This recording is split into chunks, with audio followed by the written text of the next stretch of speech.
തെരഞ്ഞെടുപ്പിന് ഇനി മണിക്കൂറുകൾ മാത്രം ബാക്കി നിൽക്കുന്ന സമയത്താണ് കഴിഞ്ഞ ദിവസം മുഖ്യമന്ത്രി പ്രകടന പത്രികയിൽ നടപ്പിലാക്കിയ വാഗ്ദാനങ്ങളെക്കുറിച്ചുള്ള ലിസ്റ്റ് പുറത്തുവിട്ടത്.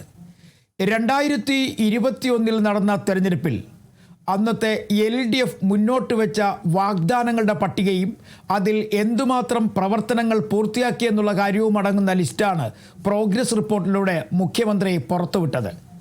900 വാഗ്ദാനങ്ങളാണ് അന്നത്തെ പ്രകടന പത്രികയിൽ ഉൾപ്പെടുത്തിയിരുന്നത്. അതിൽ 97% പൂർത്തിയാക്കിയെന്നാണ് മുഖ്യമന്ത്രി വാർത്താസമ്മേളനത്തിൽ അറിയിച്ചത്.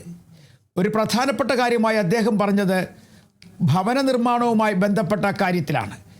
ലൈഫ് പദ്ധതി പ്രകാരം 5 ലക്ഷം വീടുകൾ പൂർത്തിയാക്കിയെന്ന് അദ്ദേഹം വ്യക്തമാക്കി. മാത്രവുമല്ല, അതൊരു വലിയ നേട്ടമായിട്ടാണ് പറയുന്നത്. പ്രത്യേകിച്ചും കേരളത്തിൽ ലൈഫ് പദ്ധതി പ്രകാരം ഭവനരഹിതരായ ആളുകൾക്ക് വീട് നൽകാൻ കഴിഞ്ഞത് സർക്കാരിൻ്റെ ഏറ്റവും വലിയ നേട്ടമായി മുഖ്യമന്ത്രി പറഞ്ഞു വെക്കുന്നു. അതിലേറ്റവും പ്രധാനം തീരദേശവാസികളായ ആളുകൾ അല്ലെങ്കിൽ മത്സ്യബന്ധന മേഖലയുമായി ബന്ധപ്പെട്ട ആളുകൾക്ക് വീടുകൾ നൽകുന്നതിനൊപ്പം ഫ്ലാറ്റുകളും നിർമ്മിച്ചു നൽകാൻ കഴിഞ്ഞു എന്നുള്ളതാണ് മറ്റൊരു നേട്ടമായി പറയുന്നത്. ഒപ്പം ദാരിദ്ര്യ നിർമ്മാർജ്ജനവുമായി ബന്ധപ്പെട്ട കാര്യങ്ങളിൽ സർക്കാരിന് വളരെയധികം മുന്നോട്ട് പോകാൻ കഴിഞ്ഞു. ദാരിദ്ര്യം അല്ലെങ്കിൽ ദരിദ്രരെ ആ പട്ടികയിൽ നിന്നും ഒഴിവാക്കാൻ സർക്കാരിന് കഴിഞ്ഞു. ഇതിനെല്ലാം അപ്പുറമായി സംസ്ഥാന സർക്കാരിൻ്റെ പശ്ചാത്തല വികസനവുമായി ബന്ധപ്പെട്ട് അല്ലെങ്കിൽ ഗതാഗതത്തിന് ആവശ്യമായ സംവിധാനങ്ങൾ ഒരുക്കുന്നതിൽ വലിയ നേട്ടം സംസ്ഥാന സർക്കാർ കൈവരിച്ചു എന്നാണ് പ്രോഗ്രസ് റിപ്പോർട്ടിലെ മറ്റൊരു വിലയിരുത്തൽ. പ്രത്യേകിച്ചും ദേശീയപാത, മലയോര ഹൈവേ, തീരദേശ ഹൈവേ, തുരങ്കപാത എന്നിവയുടെ എല്ലാം തന്നെ തുടക്കം കുറിക്കാനും ചിലതിൻ്റെയൊക്കെ നിർമ്മാണ പ്രവർത്തനങ്ങൾ പൂർത്തിയാക്കാൻ കഴിഞ്ഞതും വലിയ നേട്ടമായിട്ടാണ് പ്രോഗ്രസ് റിപ്പോർട്ടിൽ പറയുന്നത്. ഇതിനെല്ലാം ഉപരിയായി വിദ്യാഭ്യാസ മേഖലയിലും ഒപ്പം ആരോഗ്യ മേഖലയിലുമൊക്കെ തന്നെ സർക്കാർ നടപ്പിലാക്കിയ ഓരോ പ്രവൃത്തികളെക്കുറിച്ചും വ്യക്തമായി പ്രോഗ്രസ് റിപ്പോർട്ടിൽ പറയുന്നുണ്ട്. കഴിഞ്ഞ 5 വർഷത്തിനിടയ്ക്ക് സർക്കാർ 900 വാഗ്ദാനങ്ങളാണ് മുന്നോട്ട് വെച്ചത്.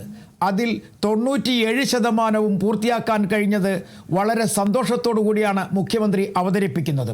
മറ്റൊരു പ്രധാനപ്പെട്ട കാര്യമായി മുഖ്യമന്ത്രി പറയുന്നത് ഇനി 2026 പ്രകടന പത്രികയിലുള്ള കാര്യങ്ങളും ഇതേപടി തന്നെ നടപ്പിലാക്കാൻ കഴിയും എന്നും അദ്ദേഹം വ്യക്തമാക്കുന്നുണ്ട്. എന്നാൽ ഈ പ്രോഗ്രസ് റിപ്പോർട്ടിനെ കൃത്യമായും തള്ളിപ്പറയുകയാണ് പ്രതിപക്ഷം.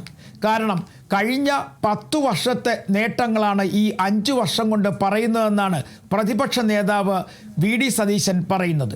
2016 മുതൽ 2021 വരെയുള്ള വികസന പ്രവർത്തനങ്ങളെക്കുറിച്ച് ഒന്നും തന്നെ പ്രതിപാദിച്ചിട്ടില്ല.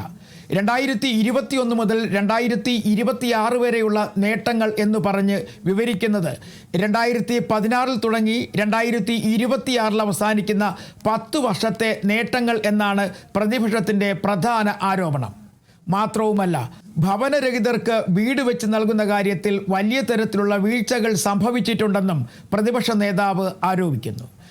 ഒപ്പം ആരോഗ്യ മേഖലയിലും വിദ്യാഭ്യാസ മേഖലയിലും കാര്യമായ മുന്നേറ്റം ഇല്ല എന്നുള്ളതാണ് മറ്റൊരു ആരോപണം. അങ്ങനെ പ്രോഗ്രസ് റിപ്പോർട്ടിൽ ഇടതുമുന്നണി മുന്നോട്ട് വയ്ക്കുന്ന ഓരോ കാര്യങ്ങളെയും തള്ളിപ്പറഞ്ഞുകൊണ്ടാണ് പ്രതിപക്ഷ നേതാവ് രംഗത്തെത്തിയത്.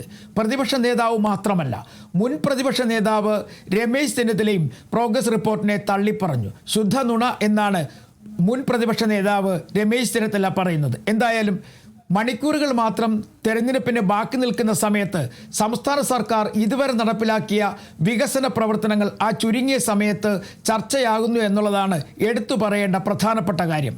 എന്നാൽ ഈ പ്രോഗ്രസ് റിപ്പോർട്ടിനെ തള്ളിപ്പറഞ്ഞുകൊണ്ട് വലിയ തരത്തിൽ ചർച്ചയാക്കാൻ പ്രതിപക്ഷവും ശ്രമിക്കുന്നു.